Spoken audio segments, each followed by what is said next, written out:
की शुरुआत में हम एक डरी सहमी हुई लड़की को देखते हैं जो एक जंगल में दो लड़कों से बचकर भाग रही थी। वो लड़की बहुत ज्यादा जख्मी हो चुकी थी और तभी वो लड़के उस पर हमला करके उसे बेहोश कर देते हैं। और जब उस लड़की की आंख खुलती है तो एक बेसमेंट में होती है जहाँ उसका फादर एक जादूगर औरत के साथ होता है। वो जादूगर औरत एक शैतानी किताब से कुछ मंत्र पढ़ती है और उस लड़की के फादर को कहती है कि इसको जला दो। वो लड़की अपने फादर को रोकने की बहुत कोशिश करती है लेकिन उसका फादर उसकी एक नहीं सुनता और उस पर तेल छिड़कने लग जाता है। और तभी हम उस लड़की का असली रूप देखते हैं। वो अपने फादर को कहते हैं कि मैं किसी को जिंदा नहीं छोड़ूंगी। ये सुनने के बाद उसका फादर उसे आग लगा देता है और एक शॉट गन से उसे शूट कर देता है। इसके बाद मूवी कई साल आगे बढ़ती है और हम एक फ्रेंड ग्रुप को देखते हैं जो जंगल में कैबन रेंट पर लेती है। वो उस कैबन को अंदर से चेक करने जाते हैं तो अचानक से मिया नामी लड़की को पैनिक अटैक होने लगते हैं लेकिन बाकी फ्रेंड उसे संभाल लेते हैं। लेकिन तभी वहाँ पर डेविड के डॉग को एक सीक्रेट बेसमेंट मिलता है और ये वही बेसमेंट होता है जिसे हमने मूवी की शुरुआत में देखा था। जब उस बेसमेंट को चेक करते हैं तो उन्हें वहाँ पर बहुत सारे मरे हुए जानवर मिलते हैं और डेविड के दोस्त एरिक को वहाँ से एक बुक भी मिलती है जो वायर्स में जकड़ी हुई थी।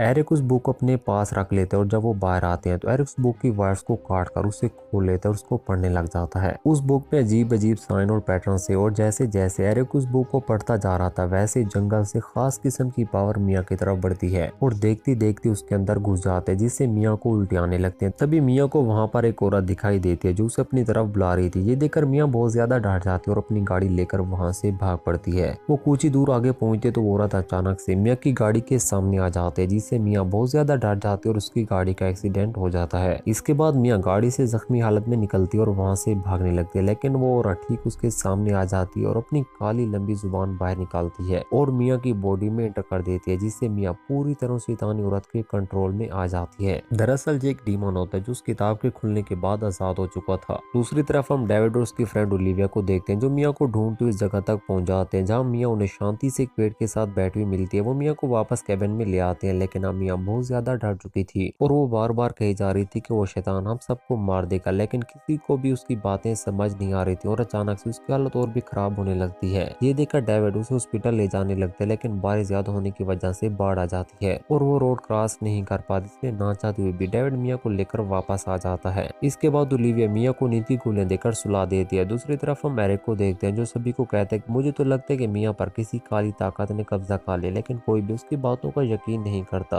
और तभी वहाँ पर मिया भी आ जाते जिसके हाथ में गन होती है और वो आती है डेविड पर फायर कर देती है जिससे उसका बाजू जख्मी हो जाता है और वो गिर जाता है और अचानक से मिया की आवाज भी बदल जाती है और वो कहते हैं कि आज तुम सब मरोगे और ये कहकर वो बेहोश हो जाती है। ये देखकर ओलिविया उसकी गन उठाने जाते हैं लेकिन अचानक से मिया को होश आ जाता है और वो उसके हाथ को पकड़ लेती है और उस पर बहुत बड़ी खून की उल्टी कर देती है लेकिन ओलिविया किसी तरह से खुद को बचाती है और मिया को बेसमेंट में धक्का दे देती है और एरिक जल्दी से उस बेसमेंट का दरवाजा बंद कर देता है। वो सारे बहुत ज्यादा डर चुके थे, उन्हें कुछ समझ नहीं आ रही थी कि आखिर उनके साथ क्या हो रहा है। तभी ओलिविया अपना चेहरा धोने के लिए वॉशरूम में जाती है तो उसे आईने में अपनी भयानक शक्ल दिखाई देती है और वो शीशा भी टूट जाता है जिससे ओलिविया बहुत ज्यादा डर जाती है। यानी कि अब ओलिविया भी उस शैतान के कब्जे में आ चुकी थी। तभी एरिक उसे वॉशरूम में चेक करने के लिए जाता है तो वो देखते है कि ओलिविया ने अपना चेहरा कांच के टुकड़े से काट दिया है। ये देखकर वो बहुत ज्यादा डर जाता है और वहाँ से भागने लगता है लेकिन ओलिविया उस पर हमला कर देती है। अपनी जान बचाने के लिए एरिक वार करके ओलिविया को मार देता है। तभी वहाँ पर डेविड भी आ जाता है और वो ये सब देखकर बहुत ज्यादा डर जाता है और एरिक के सीने से वो कांच का टुकड़ा निकाल लेता है।